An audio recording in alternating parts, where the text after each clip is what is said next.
everyone. This is Winston Wilson with the Courageous Creativity Show. And I am so proud today to be talking with Morgan Flowerchild Jones. Before we started this conversation today, I came to this revelation or realization that we've been doing this podcast for almost 9 years. And we started out with me using my phone, and now we're here talking to you. So, those of you who are listening to us all over the world, we thank you so much for being part of this. We have totally grown this community. And what we've learned, and what many of you probably feel, is that as this world changes and as this world continues to go through whatever we're going through, the turmoil in our lives, us being courageous and being able to step out of ourselves and realizing that we've been created on this world to be courageous has been amazing. And everyone's got a great story. And I'm so excited, Morgan. So thank you so much for being part of this conversation today. She embodies what we talk about here on the Courageous Creativity Show. Yeah. She not only does it every day, but she actually helps other people in finding their own stories. So that is amazing. Morgan, tell the audience here a little bit about yourself. Hello, hello. Thank you for having me. I'm Morgan Flowerchild Jones, and I am the founder and CEO of Flowerchild Productions Incorporated. That started at A&T. I got my BFA in theater from North Carolina A&T State University, which stems all the way back to me being a kid in New York, actually dancing, breakdancing in Manhattan and the Bronx. My family managed a band, and that's where I got my artistic start. And I drew in sketch pads and wrote stories and things of that sort. And I had teachers who wanted to throw me on stage, but I was so shy and an introvert. But dancing was my way to not have to speak. So dancing and theater, they all just came together to form Flowerchild Productions. Wow. That's so awesome. Yeah, I didn't know that part about you being an artist, because I was an artist as well. And, Nice. and we were talking beforehand, is that growing up I had a significant speech difficulty speaking, and it was, you can fill in the blank. If you're a 5-year-old, 6-year-old and you can't speak well in class, you can just tell, you can create your own story about what happened, and it's true. And one of the things I went into, and this was similar to yourself, is I became an artist. And I tell them, people would tell all the time, like, they didn't necessarily see what I was drawing, but it would allow me to tell what I was drawing about, whatever it was, and it would help me to grow out of it. And as time has gone on, that introverted or that speech difficulty I've had is still with me. And I don't know if it's still with you, but it's just not as prevalent as it was back then. Yes, I still have it. Yes, I stuttered, in elementary school, and being that I was dancing and my family was always like, "Go, Morgan, go." I was born in 81, so hip hop was really like just, the Big Daddy Kane's and KRS-One, Public Enemy. I was just dancing. So I didn't have to talk because people knew, oh, it's a family event. It's whatever, wherever I was dancing. That was my gift from God. So now when I speak, whenever I get ready to stutter or say, I try to take a breath. I try to, and that's what I teach as an educator, a theater educator in the public school system. Now I teach children how to stop, breathe, because a lot of my students stutter. So I know how, because I've been there, I know how to teach those young children, stop. When you're learning your lines or you're learning a monologue, when you get ready to stutter, just breathe. Wait for your next thought, and then go into your next word and I'm still working at that as well. So, but it's beautiful that I get to speak in front of people knowing that I was shy and that dance was my outlet. So that's amazing. There's so many similarities here. So I told you that I helped to start a public speaking group in my organization. Yes. And one of the things I learned from that is that many of the people who came, we went from like 3 people to like 200 people in a year. Amazing. One of the things I would share with them is exactly what you just said. is that Mm, you have to prepare, you have to practice, you have to yes. polish, but then when you're actually giving your talk or when Mhm. you're having a response to something, you have to pause. Yes, absolutely. The pausing is the hard part. People think, this is easy to pause. Why you Right. throwing Oh, pause I in was. there? No, it's hard. Oh, it's hard because you want to keep speaking. Yes, You want and to keep. the ums and the I don't know what if this word makes sense right here with the context and it's really difficult. Now when I hear myself speak, people are like, "Oh, you're so outgoing, you're so articulate, you're so this." I'm like, "You have no idea." When I wake up in the morning, I literally have to talk to God, like, God, please just jump inside me so I can reach the people today because I can be shy, because I can revert back to that little girl with the speech impediment. I can revert back to, don't look at me. Somebody play some music so I can dance. But no, you're here to speak. That's awesome. What made you specifically start Flower Child Productions itself? Huh? Specifically, I started Flowerchild Productions. You can't see me right now, but I am a plus size woman. And I from college, being from New York and then moving down south, eating Bojangles and stuff like that.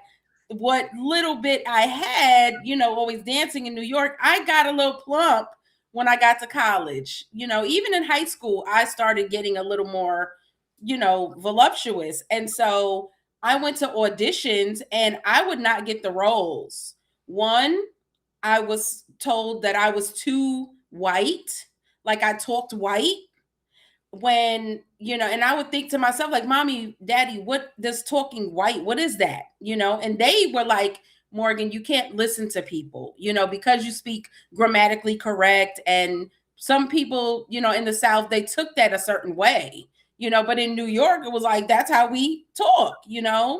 And then there were certain roles where they said, oh, you're too ethnic.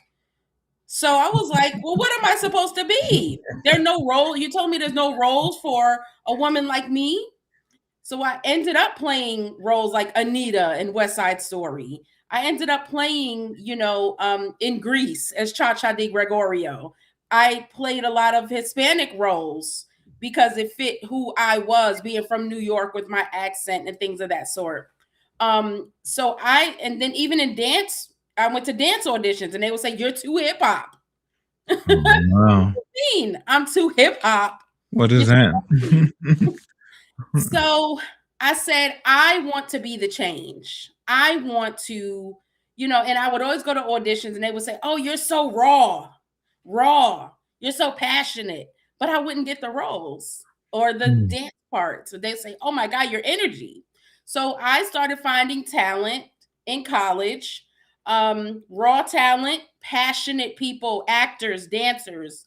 And I would just start putting performances together and I became like an agent, but without charging people. I was like, you're going to do this performance. I'm going to train and mentor, all this raw talent who had never been trained, a lot of plus size women. And I started Flower Child Productions. Wow. And people were like, you really know how to bring out the best in people. You know how to find people's it factor. Whereas some people don't have the resources to take acting or dance classes. My parents never put me in dance classes because they was like, okay, you on the block, you already got it. Do your thing. Mm. They never were like, yeah, we're putting her in a dance class because she can dance. My Right. parents were the opposite. They were like, God gave you something special. So now you create your reality. My parents always had big faith in whatever they did. And so they started a band. So Whoa. it's like a trickle effect. My parents' band was my cousins rapping. They got some guitarists and singers, and they put a band together. My father built a basement onto the house in New York, Mhm. and the band lived in the basement. And that's all we did was rehearse. That's awesome. So That's it was an awesome. amazing childhood that made me start Flower Child Productions and see people's talents and their superstardom. Yeah, yeah, that is so wonderful. What a wonderful story. I get a little triggered when I hear the thing about you speak so white. And the Oh. reason why is that when I went to college, and I won't tell this person's name, I Hmm. was hanging out with a friend of mine in Hollis, Queens, right in that area, because that's not far from where I went to college Hmm. at. Hmm. And so I'm hanging out, and there's this young lady who runs out, and she starts talking to me, and I'm talking to her. I'm just having a conversation with her, Yeah. and she said, "Oh my gosh, you sound so white." I was like, "What the hell is that supposed to mean? Hmm. What is that? What?" What is I, that? I grew up in a black place. Absolutely. Black towns. My parents were from Jamaica. Yeah. I'm like, what are you? Right. I'm telling you, it was one of the few things that took me aback, and I was just like, I sat there and I looked at it, and I was, I was too young to say, "Can you go further?" and explaining what the hell you're talking about. Exactly. And that's one of the things that I think you and I have some similarities because Black people, we are not one thing. Exactly. Our voices, our sizes, our colors, our shades, Absolutely. our experiences are a tapestry which Yes. makes the culture who we are. It's not a one thing. And I know that's hard for some people to hear from us because Hmm. it's so easy to put people in a box. What was that? What was that dumb quote that people say sometimes? Uh, uh, master, um, master of one. What was that thing called? What is? I know what you're saying. I don't know exactly Yeah, yeah. the phrase, but I'll remember it here at some point. That's just a function of my age. me too. Look, we got a lot in common because I'm ADHD. I have not been diagnosed, and I don't need to be diagnosed.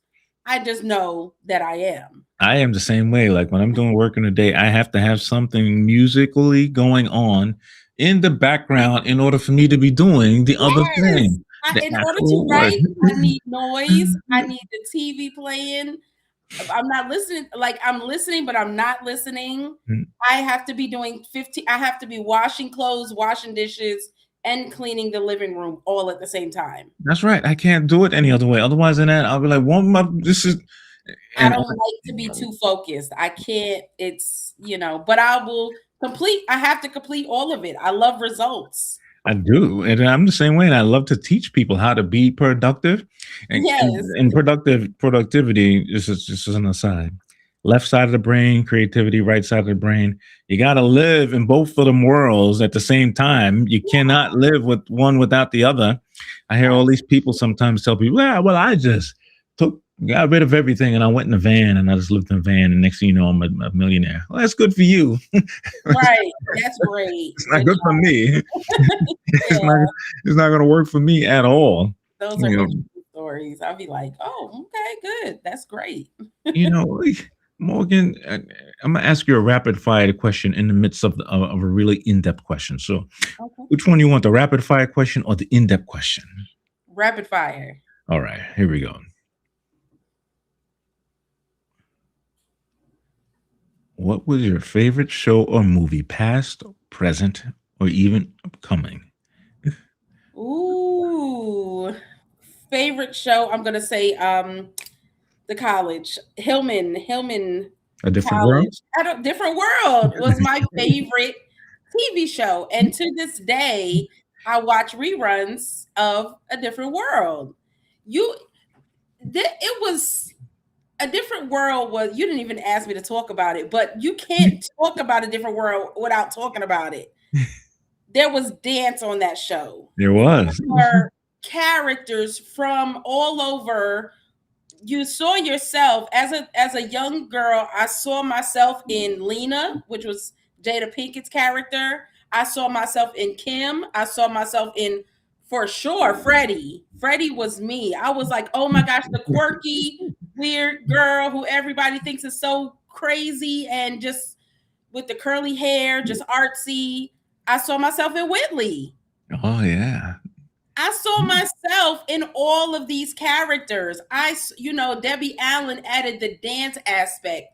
The even Jaleesa and Marissa Tomei, Lisa Bonet in the first season. It was just like, look at these beautiful people of all colors, of all coming to this HBCU, and the different things that they went through. They communicated their issues. They went through things, and it was just beautiful to see. And I said, I'm going to a HBCU. I'm going to college because of that show. That show was super inspirational Oh, on a I personal love level. I think I would, to date myself, I was in university at some point when it was coming on. I forget when it was, mhm. maybe early 90s, late 80s, somewhere in there. Yep. I was about 9, 10 when that show Yeah, came on. And and it I was a was, spinoff. It was a yeah, spinoff no, of from the Cosby Show, yeah.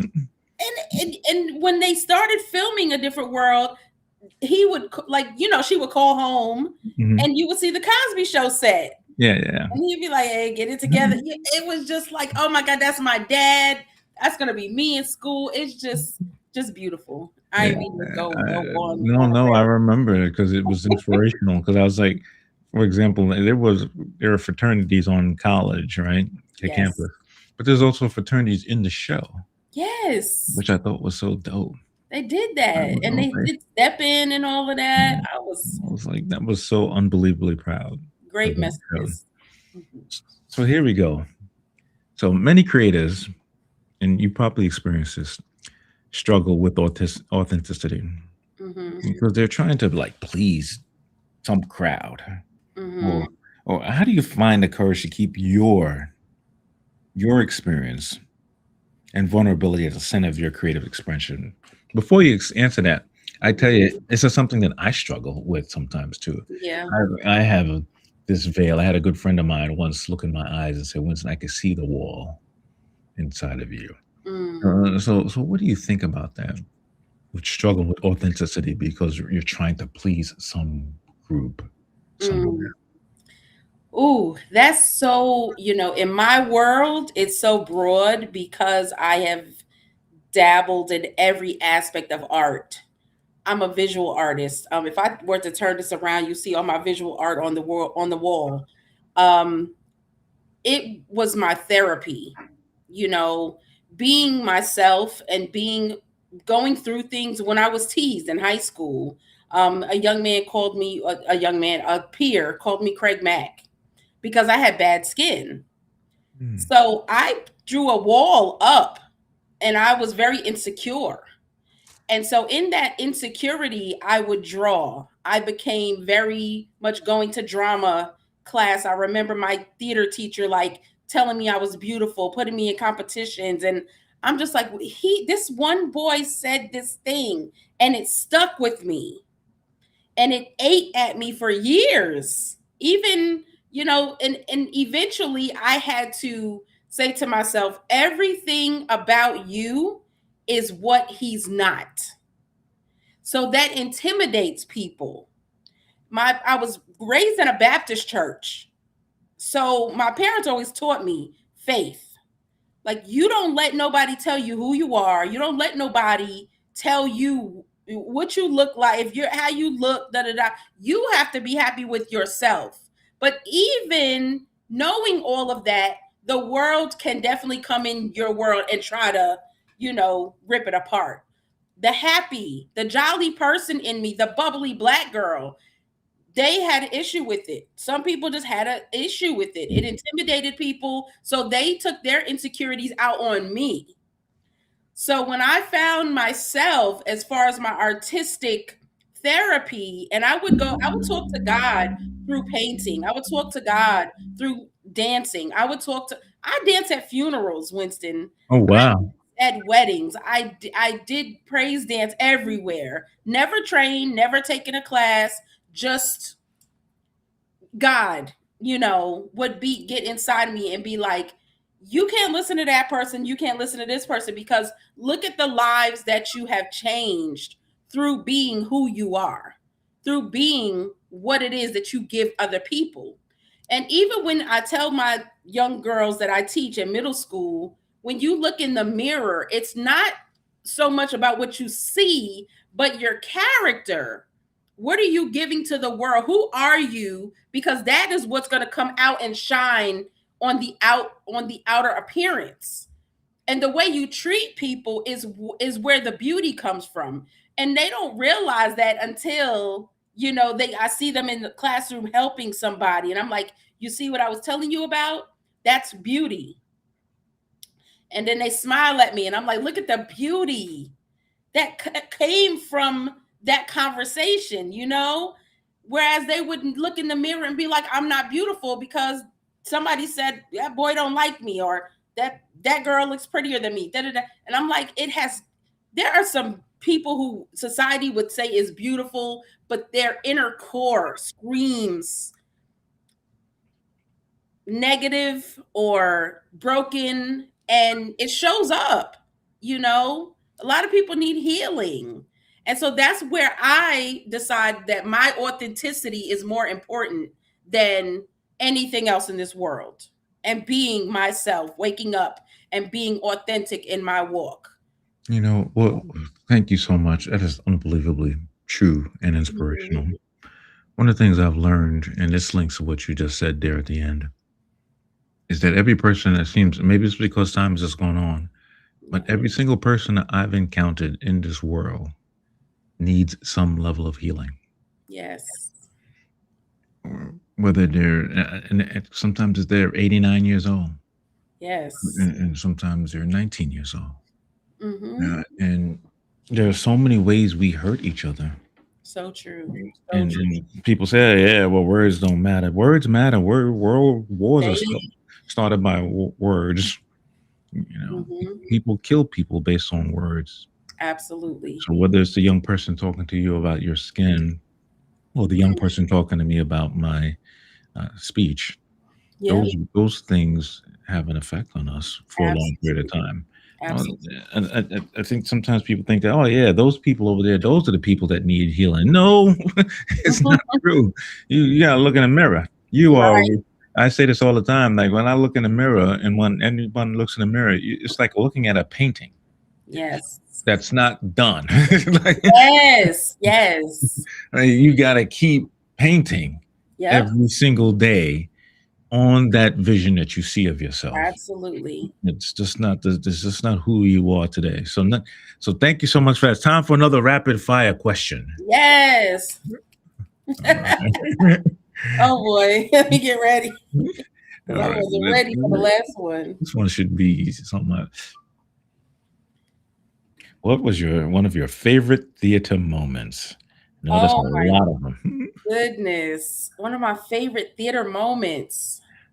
Oh, I was in Shelly Garrett's beauty shop rehearsal, and we were doing Brooklyn Symphony King's Theater, and we did Symphony Hall in Newark Mhm.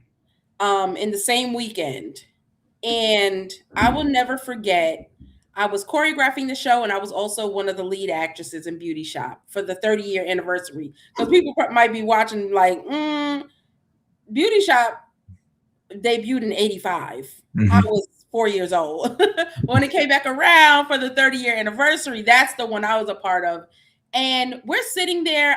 Mr. Garrett says, okay, Morgan, go ahead, do your thing. And I'm looking at him like, who do what? We're in a 4,000 seater. Kim Whitley sitting in the front because Oh. she was doing the show that night Mhm. with us. And Kim Whitley was watching me with the microphone. Mr. Garrett sat in the audience. He said, here, take the mic. He had finished doing all of his stuff. He said, Morgan, take over. And I'm looking at him like, I'm so used to him saying, okay, dancers come out, boom, boom, boom, spacing. But this time, this go round, he said, Morgan, take over.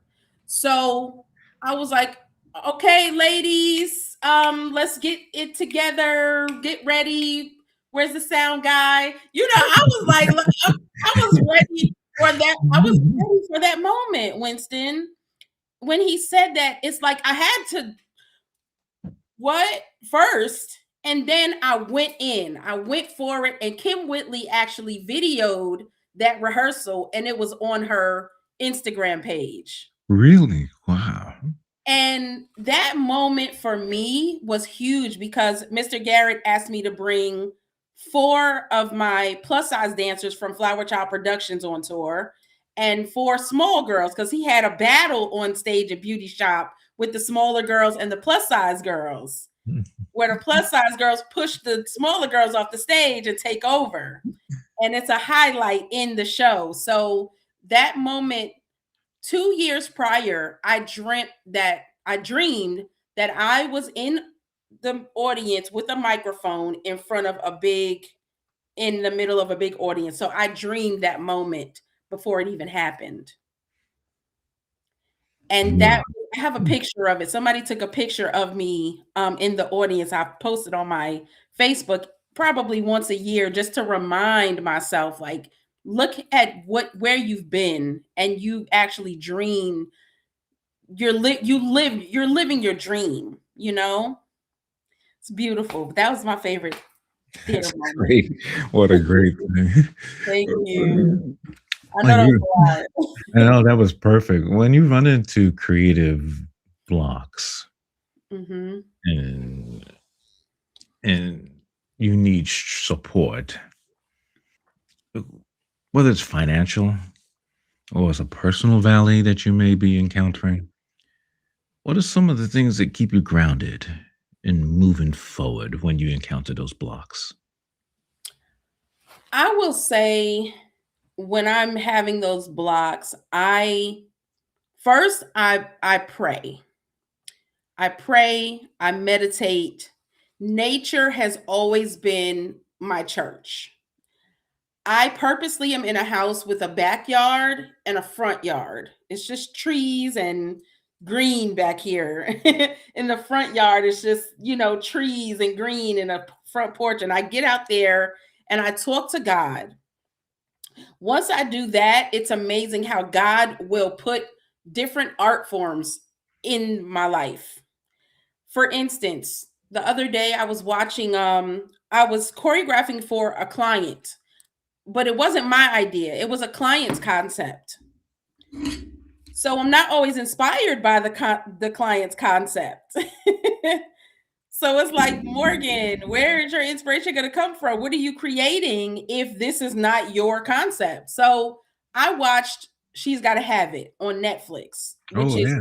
Mhm. Spike Lee's. Mhm. He actually wrote, directed the spinoff of his original movie, She's Gotta Have It. When I tell you, Winston, it was amazing how watching the stories, the acting, the colors, the different things that were going on in the show, I just started. Actually, it's right here. I write down choreography. I sat in front of the TV and I watched She's Gotta Have It, and I choreographed a dance based Wow. off of the inspiration I got from the show. It's amazing. Wow. So I say that, God speaks to us through how he wants to speak to us. I don't think that he speaks to us all the same. I think the artists are the closest to God because art is the universal language of the world. Mhm. It's what brings us all together. So, and then I also go back to my faith. I also think about my family church back in Yonkers, New York. That's where I learned discipline. That's where I learned work ethic. Whenever I'm not inspired or motivated, I think about church and what I was given as a little girl to pray. Sometimes you got to stop and think and talk to God about what it is. What are you giving through this work? What do you want the people, the audience, to get through the work? And that's how I push through. God always speaks to me in the most amazing ways. I mean, like, thank you, God. Yeah, you hit me so hard. Some of the things you say sound like things that I know I believe.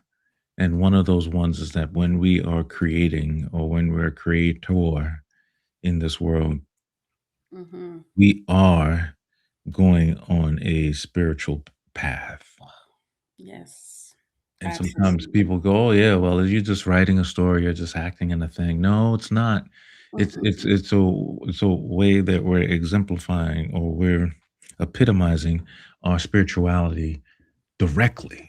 Absolutely. It's Very easy. spiritual. It's easy to like say I'm spiritual or even to pronounce spirituality, but when I see great art, Yes. that to me is like spirituality It embodied. is. is. It, It it, is. it is. Art And is a ministry. It is definitely a ministry. It ministers to so many. I know so many people who are going through things and they might listen to one of my songs and be like, "Oh my gosh, that song makes me so happy. I listened to it in the car. I was depressed and this is my song. I put it on replay." And I go watch the video and it's all these colors and you're so happy. And I'm like, that's ministry. I didn't get that from, I didn't copy anybody. I didn't pull it from a hat, a rabbit out of a hat. It was literally God's work, and He put it in my heart and in my soul to do. yeah, I believe that we we human beings, we know how we're conceived, right? Between our mom and our dad. Yep. I do believe that there's an angelic spirit that's come from the universe that also joins us when we're born. And Yes. and what do we do with that spirit is one thing and the other. Mm, We mm, can let the enemy, or however you define the enemy, yeah. take over that spirit and we Mm, hurt other people. wow. And or we can do what it was created for, the purest nature of it. And that Wow. is to not just create great things, but to Mhm. be around beautiful people as they create things. Yes, Yeah, absolutely. there's an experience for those of you who are listening to us. There's some people who we're so distracted with different things that we can Oh do yeah. these days. However, when you go to a theater show, like Mhm. Morgan show, we're going to talk about this in a second. It's it's it's a different thing than watching it on your TV screen in your house Absolutely. or Absolutely. on your phone. It's different. You are irrecoverably changed when Mhm. you go to see a show. Yep. Even if you think the show sucks, no matter what Yes. happens, you are changed every single time you go to a show. And that to Yes. me is the beauty of theater. Yes. Getting up, going wherever that is. It could be in your basement, it could be next door, it could be in your you could be in your Yes. community, it can be at a theater. Whatever Yes. it is, when you see it, you're different. Because Yes. sometimes people go, "Oh, I don't know, I'd rather just watch it." Can you just watch it? Well, you can be changed a little, but it's not the same. When you're Mm. in a group of 30, 50, 100, 200, 1,000 people, and you all watching some other person portray a story in front of you Yes. live, Ah, and you are engaged, everyone, all of those people's spirits and the person's spirits on stage are all like having a conversation yes. with Oh, each that's so deep. That's amazing that you said that because that is confirmation actually for something bigger that has been on my heart and in my soul. So thank you for that because that is confirmation. I just thought about it. Sometimes we have conversations like you and I talking right now, or Mhm. us talking to a bunch of other people. But when you're on stage, I think people think there's a passivity associated with that. I'm just watching somebody on stage. No, it's not. you Wow, are you are in that world. absolutely. You are in the cosm. For those of this, I just learned this thing. Cosm is some kind of new theater, some kind of new experience they're using for the soccer games and for other things. Oh, interesting. Movies. It's like you're going to IMAX movie, but it's like super visual in front of Oh, you. like 3D. Okay. Love it. Yeah. But it's like that with real people. Like, Yes. that's right. And maybe we are advocates, right? Because we both have a love of theater. We're both Yes. part of the Atlanta Black Theater Festival. You Yes. obviously do wonderful things with Flowerchild Productions. I wanted to talk about Plane, a Mhm. new age cabaret, and I went to see this. And I've been to many shows. I can't. I could, if you try to ask me to count how many shows I've been to, I could not. Yeah. And it Avid was theater goers. yes, it was so much fun. And I was saying to myself as I was watching this, I was like, what a mastermind of Thank an experience. Like, how did she sit there and think about how to make you. this all work? And this was all, Great. and the people you obviously had doing the show, they were phenomenal Thank actors you. and singers and all of that. They were fantastic people. Thank you. I was saying to myself, what a wonderful for those it's almost hard to explain to those who haven't seen it. But you go to see the theater show and you're sitting there and you're watching people doing say, no, you are in the show. Yes. New age cabaret. You You never can't know you, when somebody's you gonna say can't you, something to you. You you like, can't hide in that show. You can't you are in it. Yes. We were in it. So what was like? What was the mental genesis that says I want to make this show? Oh man, it was this plane came from a really bad divorce. Um I went through a divorce. This Angela, the lead character, is me. Oh, Um, I loosely based the story off of my life. I wasn't as timid as Angela. I just made her more theatrical. Sean wasn't as bad, but he was, I went through verbal abuse. I went through psychological abuse. I went through these women are pretty when you gonna get in the gym, you big, what you gonna do about that? I went through financial abuse. So, Angela, I said, nobody really knows what I went through. So I said, in that aspect, I want Angela to be the only one to sing her story. um Everyone that was on that stage has been a Flowerchild Productions Incorporated talent who has trained with me from some of them trained with me since they were 17 and they're now in their 30s. Star, I met her when she was 17. She was one of my dancers in Beauty Shop. She came along on tour. And they become my babies, if that makes sense. When I find raw talent and they become a part of Flowerchild, I'm like, you have comedic timing. You're funny. I'm creating a role for you. So I wrote Star based off of her personality because she's so funny.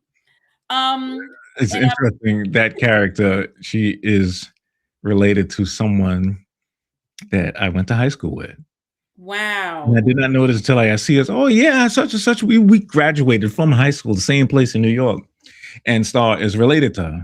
wow. I was like, And "What's I wanted her to be autistic. And of course I added the trans woman in there as well, who Maddie is one of my good friends from back in the day, and a lot of people don't know now that she is a man. But she plays Simone and she snatches her wig off. She's very comfortable with who she is. If you say he, she's cool. If you say she's cool. It just She is who she is. She used to do my hair actually in Greensboro, and I said, "Have you ever thought about like acting, like theater?" And she was like, "No, but I'll do it." I wrote Simone based off of her real personality. And so, Sean, like when I was going through my divorce, I was depressed. I started writing this production based on all of the people who were in my life, all the people who were helping me out of my depression. I was teaching sexy classes like burlesque classes to women for myself to get out of my depression. Get in the mirror, be confident. You're not fat and ugly. He just didn't know what to do with a woman like you.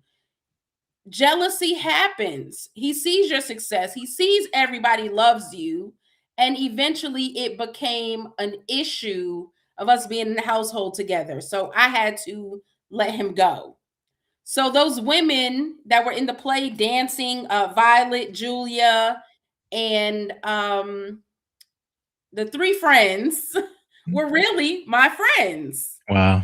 And they would say, "Girl, you better come on, let me show you how to, and it wasn't that I want him back, but you better get out in the world and be who you are and bloom like the flower that you are, because you are beautiful, you are talented." And I remember my ex-husband telling me, "You'll never find anyone like me. Nobody wants to be with you. You'll never win any acting awards. I don't know why you want to be an actor because actors are liars." I stopped acting in my marriage. So it was tumultuous. It was hard, but as a black woman, you hear be submissive, be this, be that, be this.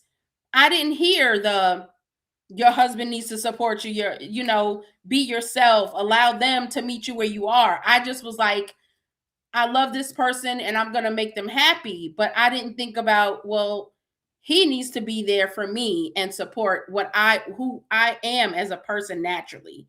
I just gave up my dreams. So when Yeah. Angela finally finds herself in Plane, I said, I'm a dancer. I got to have dance in there. I have to have music in there. I can't just tell the story without adding all of the things that are a part of my life. And my artwork was on display as the set. I Oh don't know yeah, if I you like saw that. the art. Yes. That Yeah. was my art. I was supposed to auction it at the show, but I totally forgot. This whole thing about abusers in this world. I don't know why this happens, why we abuse each other. Yeah. I don't know why this is like this human thing to do, and why. And I heard somewhere, and I don't know if this is true, that abused people abuse. Mm. Hurt people hurt people. Yeah. And And, that's what it stemmed from. His family was very church oriented, comes from a very small church. They were verbally abusive, didn't really want him out in the world. Couldn't go to prom. He couldn't be a part of sports. He was a piano player. He couldn't play piano unless it was in church. And he was upset, because my family came from a very musical, free spirit, butterfly background. right. So it became a jealousy thing. Like, your family gave you all of that. Now I'm over here left with this, and now I'm mad at you. But sometimes we don't know how to show admiration. Like, wow, that's amazing that you do that. Show me, or let's do something together. I tried to do things with my partner together, and it will always be, oh, you ain't gonna get nowhere with that. It was always just this negative. What you going to do now? Why you gotta be with them kids? Why you always gotta, do art? And it's just like, you asked me to marry you. I'm an Yeah. artist. Yeah. Do you People. really love me if and it goes back to Angela and playing. Sean met Angela at a party, an industry party. So Sean is a musician, but he started dibbling dabbling in the streets. Hmm. And those are the girls who were in the streets. And Angela wasn't always that timid. He made her that way. So I tell you, it was an unbelievable blast, and I thanks. I didn't know it was related to your story, but thanks for sharing that. Of I, course. I get like really, I don't know why I get like emotionally in my mind when I hear people hurting people like that. It's the Yeah. only time I ever raise my voice is when I visibly see people hurting other people. Yeah. And someone asked me a question like, "Oh, what's the secret for your marriage to last as long as it's lasted?" And I could have came up with some pithy, long-winded answer. Absolutely. I just said, I just let my partner be themselves. That was the end of the end. That was the end of it. That was it. Amen. That's it. And if they need support on whatever they're trying to do, I'm 1,000% supportive of it. That's it. See? And That's it. people need to hear this It's because, just, I think people make things too complicated, like, yes, and they be trying to change people and all that. Forget that. Let the person be themselves. yes, my parents, they've been together 55 years. And my mother is always gotta go here, gotta do this, gotta sell this. She's a saleswoman. Yeah, She managed the band that my dad put together, yeah. when I My was parents little. they just celebrated 59 years a couple of days ago. Wow. You Oh know, my God. See, and I love that. And people look up to my parents and look at me like, what you got going on? And I wrote a book about it. It's coming out next month. I tell you, people find love where they find love. And I guess Yes. that's the story. And if you find the love that you need in your life, you find it when you're 71 or 21, whenever that is. That's the time. That's the time. I get some hard grief from my family because sometimes while I'm writing, I've got on the side one of those reality shows that come on all the time Hmm. about love, whichever ones they are, married at something first sight, Oh yeah. or All the those Love scenarios. Island, Lord, or hooking people up. the I'm like, perfect match. All of those kind of things. I'm always like into like watching those kind of things, not because not because not because I love the gratuitous nature of them, but yeah. it's always fascinating to find or to see how people interpret what they perceive of as love. Absolutely. And a lot of times they're always perceiving like this person got to do this. Even if you watch some shows, I want a person that does this for me. I want a person that does that for Does me. this for I me, want does a this. person this for me. Why you keep talking like that? Why don't you just say what? I want the person to be themselves. Yes, exactly. Why Everybody's you trying to want? get something from somebody. Why you got a checklist It's of too much. things? It's massively annoying. It really is. So this has been a phenomenal conversation. Obviously, so Absolutely. you mentioned a book that's upcoming. What else is? I know you got a new show that's coming up. Tell us about what's coming up for you and Flower Child Productions. Well, I'm an actress, so I do some acting here and there. I'm actually going to be in Feeding Beatrice next Saturday, which is for Juneteenth with Live Arts Theater. That's in Norcross. I'm going to be in Side Chicks Anonymous at the Whoa! Side Chicks Anonymous. I play a wife. She gets to confront her husband's side chick, and it's a good show because it educates you on why the side chicks do what they do and how the wives feel, and we go back and forth, and it's going to be at the historical Douglas Theater in Macon. Oh, and Macon, yes, that's Yes, really I'm awesome. excited. Yeah. So Shelton Land, who's on the board of ABTF, he is over the Douglas Theater. So I'm excited about that. My book release will be second weekend of July. It's called Daddy Issues. Wow. Controversial because I don't have daddy issues, but the character is me again. Therapy, Mhm. talking about all of my relationships and how having my father there did not determine the bad decisions that I made. But my father raised me to be a healer. So that's what I wanted to do. I wanted to heal people. I wanted to heal these men. And when you're healing people, sometimes you fall in love with them. Oh wow. Like, what is this? Yeah, No reciprocity, nothing. So the that's final gonna, chapter that's gonna be is a bestseller. I just want people, healers, women who are healers, to know there's better for you. And we don't, it is not our job to heal every damn body. Excuse my 'Cause language. everyone's got daddy issues. Men have daddy issues. Hmm. You Absolutely. ever watch a good movie? I was trying to make this point the other day. You ever watch a good movie or a good TV show or even a good play? It's the dad has done something to make the play to make Right? the story. You can pick whatever kind of genre you want, It's amazing. whatever it is. That even if the dad's not there, the dad did something that made the Mhm. story a story. Yes. And Yes. if that is there, then the dad can't. They can do something by not doing anything. Yes. so, so Love it. I'm so looking forward to that. That's Thank going to be you. Thank you fantastic. so much. What's on your mind? What would you like to ask me about anything? Um, I honestly, I have been going back and forth with different ideas and different um, mediums, right? How do you know what medium you want to operate in on what day? Is it a feeling? Is it something going on in the world? Like, how do you decide? Medium, you mean things like between theater and film? Is that kind of where Yes, you're going? Okay. yes. Uh, when something in my head screams, it can only be represented as visual. Then Hmm. that tells me I need to write a screenplay for it. Like it can only be seen well visually on a screen, Hmm. right? Because that's what film is about. It can Gotcha. only be seen well in one picture. So, for example, you see a any great film starts off with one solid image at the beginning, Hmm. whatever that is.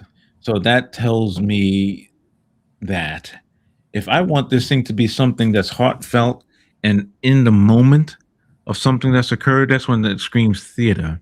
So theater, you can't have a theater that starts in 1825 and goes to 2026. That don't make sense. Yeah. You can't have a snippet about what's happened in the moment or Hmm. something that a character needs to do. So for example, in the play that I did a few years ago called Lyrics, it's all about people trying to win a hip hop competition that's Right. happening at a youth center in a couple Yes. of days. And the whole world revolves around that. And you learn things that's happened in the past and things that can happen in the future, but it's all focused around some singular moment. And Mm-hmm. when I see good theater, for me personally, it's always around this inciting incident. And that Mm-hmm. means something that happens in the story that changes the story irrecoverably from what it was in the past. Mm. It gets boring if you start off the story and the characters are the same at the end of the story. And so that Right. tells me that. And when it comes to novel writing, that's when I really want to get deep and when I really want to get slow. Mm-hmm. When I want to write about the entire room. I want to write about the speakers that are in front of me. I want Yes. to illuminate. This is what my computer looks like. This is how the room. This is how the entire room. This is lighting on my head. This Mhm. is when I want to really take all of that together. And I set aside personally. I read this book many years ago called The Artist's Way by Julie Cameron, and she talks about this concept of morning pages, where you get up in the morning and you just write pages for a certain period of time. Mm. Regardless, whatever's on your head in your mind, you just write them every whatever's on your head in mind at the time. And I like that, and I still do that. Uh, Yeah. I still do it, but I do it differently. I choose whatever's on my heart, and I know if I say I got to write a play, and I'm going to do the play, I'm so weird sometimes because I say Mhm. I want to have a play on this date, but I know I'm only 65% finished with the story. Mm, right, that. So so that compels me. It's like I gotta Mhm. have it done, polished by the X period of time. I don't like to write a thing and then say, "Well, now what do I do?" Yeah. Right. I don't know. Maybe it's weird. I don't know. But my spiritual energy, because I'm sort of like what you mentioned, ADHD kind of. I Yeah. need sometimes the singular focus points. Oh yeah, the book's got to come out on that day. So Yes. that mean in a day. So let me work back from the day. Okay, got you. Otherwise, than that, I wouldn't be able to do it well. Otherwise, than that, I might be language. I'm like, I wrote 3 pages today. How about I write 2 pages tomorrow? No, I gotta make a hard deadline. I'm always interested to hear the process of other writers because I have my process and this person has their process, and I look at you probably have no idea. I look at you as a mentor, um in very different aspects of my life, and I'm always interested to know, like, I wonder what Winston does. Like, I know what I'm doing, but I wonder what Winston does when he's trying to finish a product, when he's trying to finish World of Lyrics or finish something. Because sometimes it took me 4 years to write Daddy Issues. And it's so embarrassing that it took me 4 years. It might not be embarrassing. That might be a good thing, because this is my first book, so I don't know. So I don't know. I Don't feel appreciate. embarrassed because I have a science fiction novel that I've been writing for the last decade. Oh, see, And that's what I and was. and the science fiction novel wasn't a novel at first. It was when I was 20 something years old and I wrote it as a graphic novel. And Wow. then my hands don't work the same as they used to because of my MS, etc. So Okay, things don't move as quickly as they used to. So I started to write it. got And you. then, as you know, as a writer, writing stuff, if you're writing something that got some bones on it, it'll take you where it wants to take you, not necessarily where you think it's going to go. Right, It'll right. start telling its own story, and you're like, "Oh yeah, oh yeah." Yes, Next thing you know, you down a path that you didn't think that's you were so down the path true. of, and next thing you know, "Oh shoot, I didn't even consider that." Yes, And that next is thing you know, so real. like when I write a play typically what 90 pages, 1 page per minute, that kind of Mhm. thing. Every Yeah, play that I've even written, including World of Lyrics that you helped me with recently, yeah. it's a whole group of pages that no one knows about. Wow. To get to that where it was. World of Lyrics was great because it links to what I love, and what I love is to talk and help with people. So I talk with you and I talk with others, and then I had these little vignettes that I written And then all of a sudden, because all of you great actors are around, I say, I'm gonna write a fifth piece Mm, to add to this thing to close it all out really brought it together. Yes. because of all of you guys. And that can kind of is the energy that I have there. Love it. Morgan, this has been a fantastic conversation. I'm already assuming that you're going to come back and join us on the show in the future as Of well. course. You Yes. know, for Thank you those, so much. for those of you who are out there, please check out Morgan at Flowerchild Productions. I think I will share her wonderful her wonderful screen here, Thank her you. page. So please check it Hey. out. She's got merch and all this cool stuff there, as well as all of the shows that she's got in the past and in the future. Yeah, So Morgan, it's been so great. Is this the best way for people to interact with you, or absolutely. They can get to my Facebook, my Instagram from the website. this is awesome? My YouTube is up there, all of that good stuff. You're massively inspirational.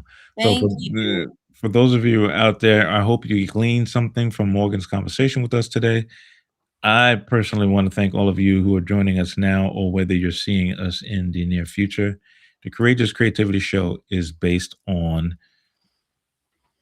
you, and it's based on the fact that you have a story to tell. And even if you've told a story, you got more stories to tell. When you got up this morning, you say to yourself, "Man, the world, all this stuff I see on my phone is distressing, or it Mhm, might be creating you anxiety." I tell you this, just start with whatever that creative world is for you. And that doesn't mean you have to do what Morgan and I do. You don't have to mhm. say, I'm going to write a story. I'm going to go outside, fix something in your backyard. you talk to somebody else who's creative. Yeah, Watch something that's beautifully creative. Do yes. something like that, because this world, and you're part of an 8 billion person family. Mhm. And the way this world gets to where it needs to be is by you consuming creative work, creating creative work, and that creates this super cycle of dopeness. So Yes. be part of all that. Morgan, you've been great. So those of you out there, thank you all for joining the Courageous Creativity Show. If you want to join yourself, please go to winstonaWilson.com, and there is a quick way for you to do that, or direct message me on all of the platforms. It's all Winston A. Wilson. So whether you're on Facebook, Instagram, etc., it's all there. Thank you all for being part of this. And Morgan, thank you Thank so much for this you. Thank conversation. y'all. Have a great day.